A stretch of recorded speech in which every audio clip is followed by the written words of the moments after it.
Will Smith, the Masochist, recently presented his latest embarrassments. He released a song from his comeback rap album after doing everything possible to shatter his movie star career. And the song that he released was called Pretty Girls, which had no pretty girls in it. It had women that looked like men, unattractive women, and fat women. And he also, in a recent interview, revealed another embarrassment that he said no to the lead role in Inception because I guess he likes to present the world his losses, which again goes to that whole masochist thing. Now, as we know, for the past few years,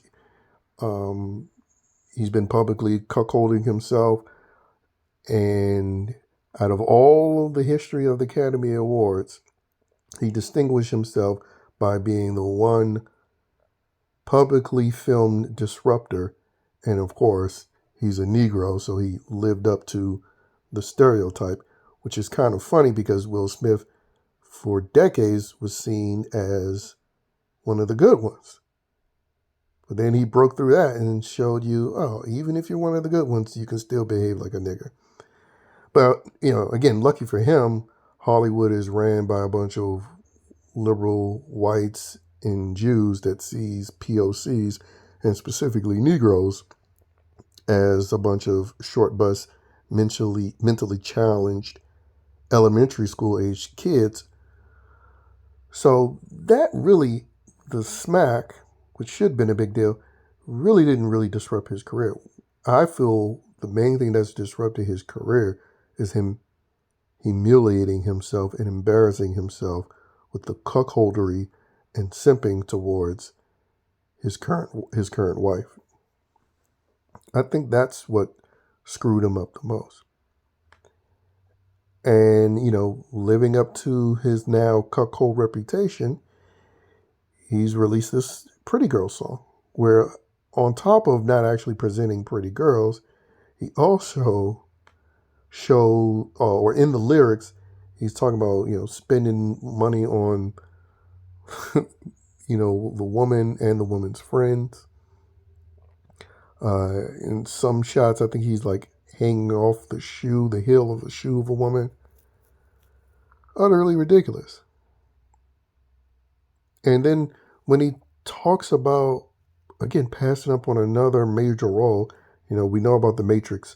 We know about Django that he passed on.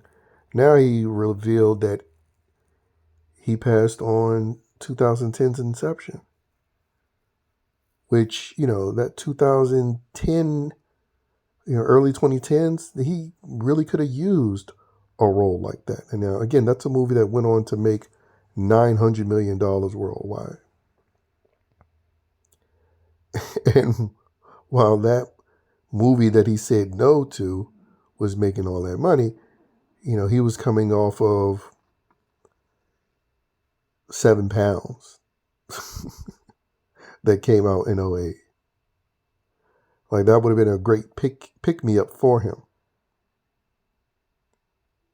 Now, he ultimately probably still would have did After Earth, but it probably wouldn't have been that much of a dagger because he would have had an Inception in 2010 and then 2012 Men in Black 3, which didn't do as well as the others, but it still did well.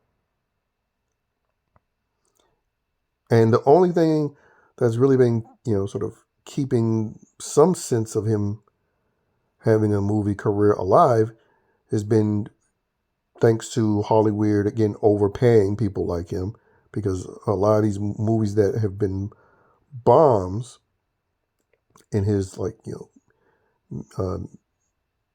mid 2010 and onward career, a lot of those movies, he still got paid an exorbitant amount of money.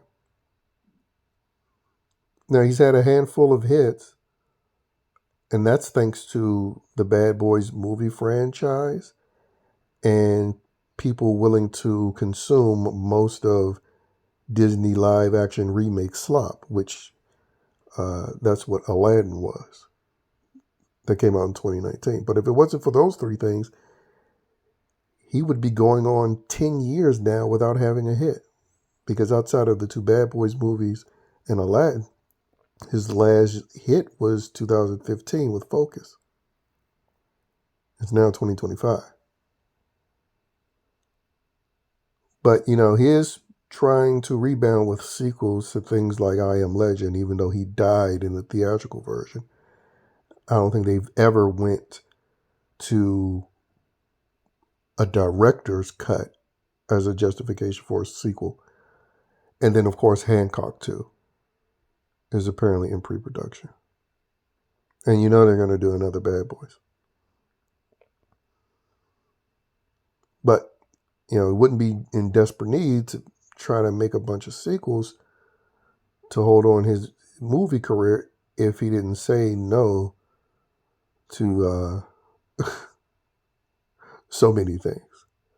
You almost give him an excuse, or you can almost give him an out for saying no to The Matrix, because they did probably pitch it poorly, and at that time he was still doing pretty good in his career. But after saying no to that, and then Nolan comes and say, hey, here's Inception, something in his backlog should have said, I said no to another prior trippy concept, and this Nolan guy at that time, he did have some quality work under his belt. And then, of course, Tarantino, he had a proven track record. Those two no's were unforgivable. But again, maybe it's a part of his masochistic complex that he says no to things that end up being good, and then publicly let people know how much good stuff he passed up. But anyway, utterly embarrassing, but this is what is obviously required and expected, especially from a man who decides he wants a career in Hollywood.